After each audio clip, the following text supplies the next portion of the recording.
Welcome to Stories with Mama Hedgehog. This is a stream designed to be family friendly. The first part of our stream was music. That was live improvisation from my brain to yours. This second part is going to be a story designed for kids. So without further ado, let's get started with our story for the evening.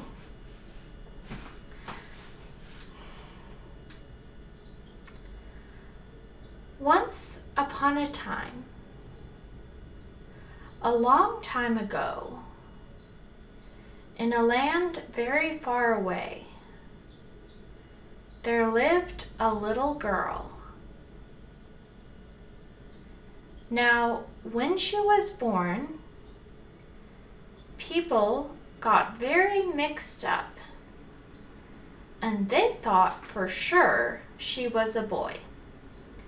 So they gave her a name, and it was the wrong name, and they called her using the wrong words, and everyone thought she was a boy. But you see, when she got old enough to explain to them who she was, she told them she was a girl. Now, in an ideal world, which means the very best kind of world we could imagine, everyone would have just accepted this. But the world is not ideal, so some people were mean, and they did not think she was really a girl. They decided to keep their first idea, which was that she was a boy. The wrong idea. This hurt our heroine very much, and it made her very sad. But some people did believe her, and her mom was one of those people, which is really good. So her mom helped her pick out a better name that fit her better. And she called herself Lily. And Lily lived with her mom in a little house on the edge of the woods, and tried not to mind when the people said mean things about her, even though it hurt. Now, our story begins sometime after Lily had come out and told everyone that she was a girl. Coming out is when you explain to people that you're different than they thought you were at first, or than they thought you should be. Add configurable transition button to activate, press spacebar period.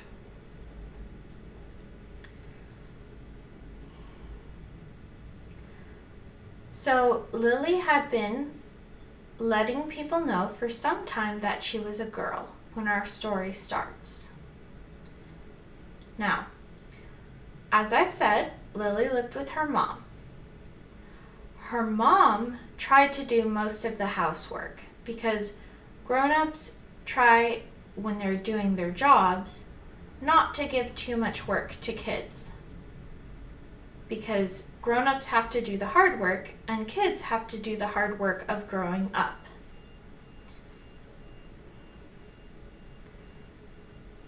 But sometimes there was just too much to do, and Lily helped her mom out when that happened and did chores.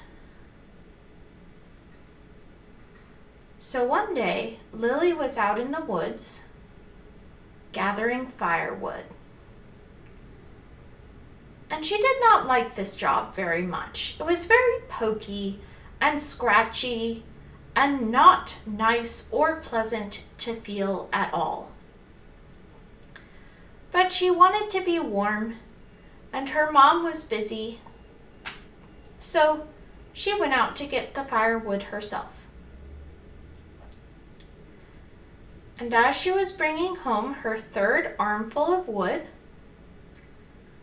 she tripped and stubbed her toe and fell kaboom on the ground.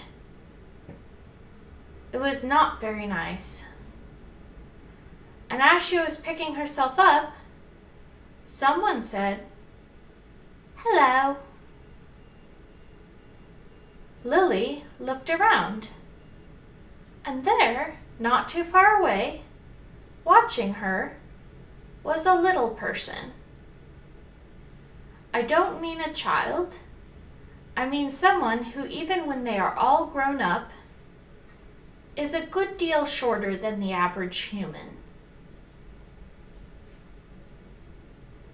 This person was pretty old, but they were not even as tall as Lily, and they were watching her with bright purple eyes. "Hello," they said again. "Hello," said Lily. "Who are you?" "I'm just a stranger," said the little person. "I saw you fall. I'm sorry. That looked like it hurt." "It did," said Lily. "I'm sorry to hear that," said the little person. "Can I do anything for you?" said Lily. "Well," said the little person, "I have been traveling for a very long time. If you have anything to drink, I could use a drink." "Oh yes," said Lily. "You can come back to my house. I'll get some lemonade from my mom. She makes really good lemonade." "Okay," said the little person. And they trudged back to the house together, with Lily carrying her firewood. When they got back to the house, Lily ran inside and brought back out a tall glass of sour lemonade. It was sweet and sour, so it was good. She gave it to the little person, and they drank it all up in one gulp. Gulp. Lily was astonished. Then she took the glass back from the little person. "Can I do anything else for you?" she asked. "Well, you could tell me your name," said the little person, "but only if you want to." "Oh," said Lily, "I'm Lily." "That's a beautiful name," said the little person. "Thank you for telling me. In exchange for your name and your kindness, I would like to give you a gift." "Oh, cool," said Lily. "What are you going to give me?" "This," said the little person, and they held out their hand with something very tiny inside of it. Lily bent over and looked to see what it was. And then she reached out her hand and she took it. It was a bright blue stone, smooth and round, and very beautiful and shining to look at. "This is glorious," said Lily, which means particularly wonderful. She held the stone in her hand and looked at it. "What does it do?" she said. "Does it just exist to be beautiful?" "That would be enough," said the little person. "But no, it actually does have a job. It can lead you to your heart's desire." "Oh my," said Lily. "Now don't tell me what your heart's desire is," said the little person. "It needs to be a secret." But if you keep the stone, keep it in your pocket and touch it every once in a while, and eventually it will show you the way. Lily thought this sounded very splendid, which means really awesome. So she took the stone and tucked it away in her pocket and felt it sitting there. She had nice deep pockets, and it settled in with a very comforting weight right at the bottom. And she reached her hand in and felt its smooth, smooth sides. "I like it," she said. "Thank you." "No problem," said the little person. "Now I must be going. Good luck." "Good luck to you too," said Lily, and she went back inside, and the little person left.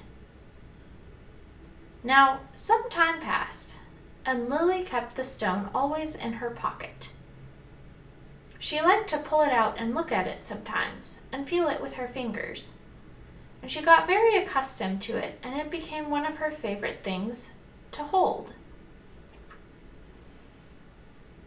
And after a while, she got so used to it being there that she didn't even think about it very much.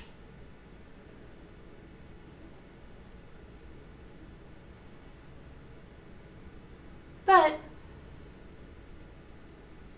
she did wonder sometimes when it would show her her heart's desire, or how to get it. It never did. So eventually she forgot almost entirely about that bit, and just loved the stone because it was beautiful and shiny and nice to touch.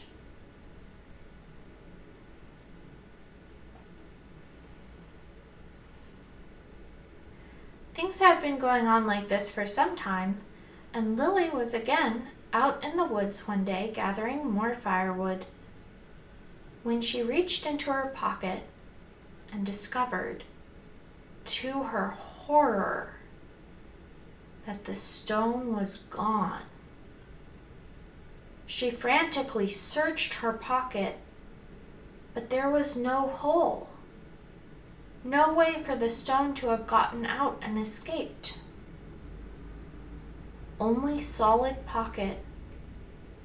And she was sure she hadn't been doing any cartwheels or anything that would have knocked it out. She dropped her firewood and started looking all around for the stone. She looked under bigger rocks and trees. She looked under leaves. She retraced her steps, trying to get back the way she had come and see if she had dropped it. But it wasn't anywhere. She came back to where her firewood was and looked around one last time. She was deeply sad. Losing the stone was like losing a friend. It hurt a lot. At last, she realized she wasn't going to find it, and she bent over to pick up her firewood. Just then, she saw something blue out of the corner of her eye.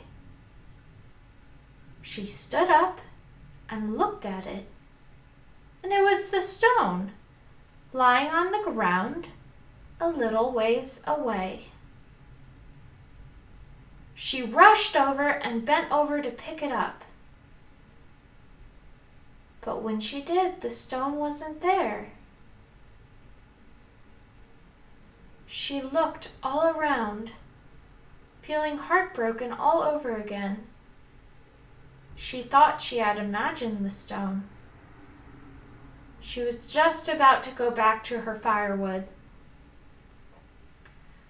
when suddenly she thought she saw something blue, a little ways off. She looked up, and sure enough, there was the stone, lying on the ground. She went over to it more slowly this time, keeping her eyes on it the whole time. When she got to it, She bent over carefully, and just as she was reaching her hand for it, it disappeared. Lily was sure she had been watching it. She scrabbled in the dirt, trying desperately to see if it had fallen under a leaf or something. But the stone was just gone. Lily was really confused and hurting a lot, and she stood back up and brushed her hands off and looked up, and there was the stone lying a little ways away. She hardly dared to move, but she walked over, not really hoping that it would actually be there. She thought she must be getting sick and imagining things. But she bent over and picked up the stone, and it stayed. This time she felt the smooth, familiar shape in her fingers, and it was good to have her friend back. She tucked the stone deep into her pocket and clutched it tightly, and was just about to walk back to her firewood when suddenly she took notice, which means she paid attention to and thought about where she was. She was standing in a small, clear patch of soft, baby green grass. It was very tiny, but a perfect circle, surrounded all about with toadstools. Lily looked all around her.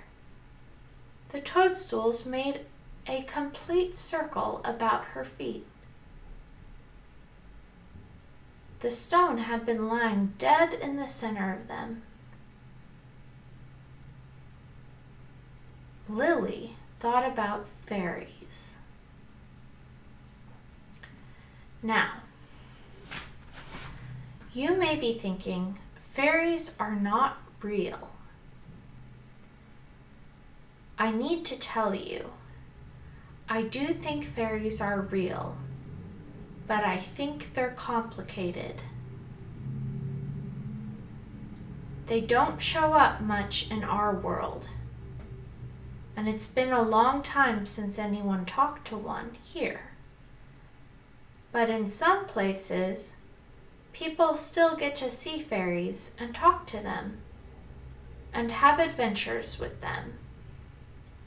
And Lily's world is one of those places. But fairies are still not common there. Not very many people get to meet with them. And even there, where fairies are more accepted and understood, not very many people believe you if you say you had an adventure with fairies. Lily was thinking about this, and she wished very hard to meet a fairy there in the circle of perfect green grass. And she waited and waited, but no fairy came. And at last, feeling a little sad, Lily was just about to leave again when she noticed another toadstool off the edge of the circle. And when she looked beyond it, there was another one. There was a little trail of toadstools leading off into the woods, almost as if they were marking a path. Lily was surprised. It looked like the trail of breadcrumbs from the fairy tale that her mom had told her when she was little. she decided to follow it, the strange toadstool path. So she started walking down it. She walked from toadstool to toadstool, step by step, deeper and deeper into the woods.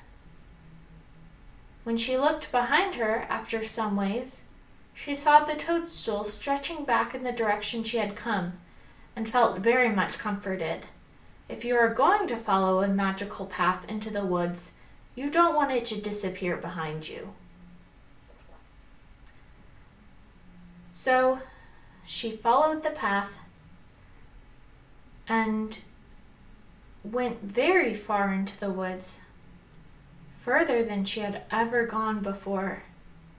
And the woods got darker, and the trees got closer together, and Lily began to be a little afraid. In fact, she was just thinking about turning and running back home all the way when she saw a hill springing up out of the woods in front of her. And she decided she would go as far as the hill if the path went that way, and then turn back. So she followed the toadstool straight up to the hill and around a rock, and she stopped because the toadstool stopped right at the mouth of a small, dark cave. Lily knelt down in front of the cave and looked inside, but just saw darkness. She listened, but just heard silence. She breathed in through her nose and her mouth, but all she could smell and taste were the damp earth and the dark stone. At last, when she was quite sure the cave must be empty, she knelt down and crawled inside. Children are very brave sometimes. No sooner had she crossed the threshold of the cave than she started up in amazement. For Lily was now on the edge of a great room filled with golden light and hung all about with green and burgundy curtains. And she found herself not to be alone. "Hello, Lily," said somebody.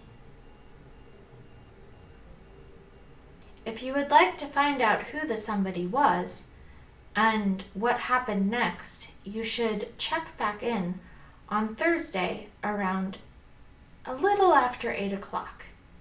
I always tell a story every Tuesday, Thursday, and Sunday, a little after 8 o'clock. And if you'd like to listen to some cool music, you can check back in even earlier at 7:30 for that.